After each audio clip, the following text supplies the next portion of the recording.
Chers auditeurs, n'ayez plus de honte ou de culpabilité si vous avez déjà liké par inadvertance la photo de la personne que vous stalkiez à 3h du matin, car nous l'avons appris cette semaine, certains misclics sont plus embarrassants que d'autres.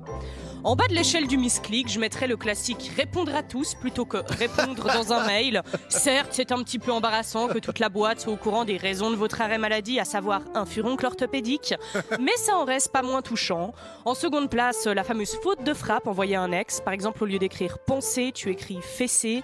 Plus complexe à justifier et l'allure est douteuse.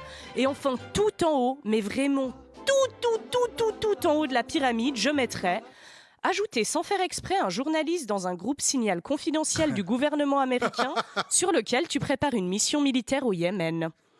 Le héros de la semaine est donc ce journaliste. Ouais, c'est vraiment ce qui est arrivé là. Voilà, à ce stade, je pense que même l'équipe d'impro de la paroisse de Saint-Vincent en Reims est moins amateur que l'équipe Trump. Bien réel, hein, un groupe sur l'application Signal avec notamment le vice-président des États-Unis et le conseiller de la sécurité nationale. Rien que ça, on s'en fait exprès ajouter un journaliste dans leur petite discussion de bombardement. Ce scénario semble tout droit sorti d'un film. D'ailleurs, dommage, apparemment Brad Pitt a refusé le rôle principal en déclarant que le scénario était pas assez réaliste. Voilà donc ce qu'est la première puissance mondiale, ceux à qui on fait confiance pour pas appuyer sur le bouton de l'arme nucléaire, et ils ont déjà beaucoup de peine avec le bouton ajouter à la conversation. Après bon voilà, pour sa défense, je pense que le vice-président avait les doigts un peu gras et ça a glissé, tu sais ça arrive à tout le monde quand on mange des ribs de porc en écoutant de la country dans son ranch avec des flingues en disant God bless America. Oui, pardon, parce que là, à un moment, faut arrêter de donner raison à vos stéréotypes, quoi, les États-Unis. Putain, mais il y a plus d'étapes de vérification quand t'écris un dealer que pour être ajouté sur un groupe de planification militaire. Déjà, t'imagines ce pauvre journaliste qui s'est fait ajouter à ce groupe.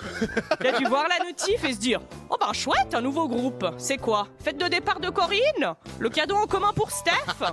Puis là, il voit frappe cible stratégique, missile 803, 22 heures, GMT. Chelou cette cagnotte, je croyais que Steph voulait un vélo. Trop chiant ce lundi matin, je dois encore parler avec des mecs en costard qui veulent bombarder le Yémen. Une fois la mission au Yémen finie, le conseiller à la sécurité nationale s'est exprimé sur le groupe Signal avec le message suivant. Emoji main qui prie, drapeau américain, emoji flamme. Ce à quoi le vice-président répondra un biceps contracté et un drapeau américain.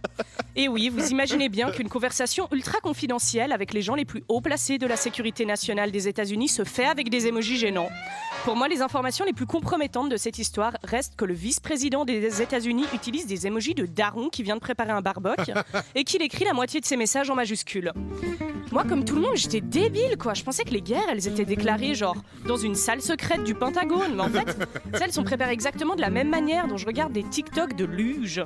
À 8h du mat, les yeux collants, en sortant du lit, entre deux notifs. Franchement, on était à deux doigts de voir un sticker kawaii avec écrit « Bon lundi, les collègues !» juste en dessous du message. Cible touchée, 43, 22h Est. Bref, en gros, chers auditeurs, la prochaine fois que vous likez une photo de votre ex sans faire exprès, souvenez-vous qu'au moins vous n'avez pas créé de scandale diplomatique et que vous n'avez pas non plus envoyé un emoji flamme en réaction à une frappe aérienne. Alors vraiment, tout va bien pour vous. À ce stade, moi je commence de plus en plus à être d'accord avec Elon Musk et sa théorie fumeuse sur le fait qu'on vit dans une simulation. C'est vrai que c'est un très bon épisode de South Park.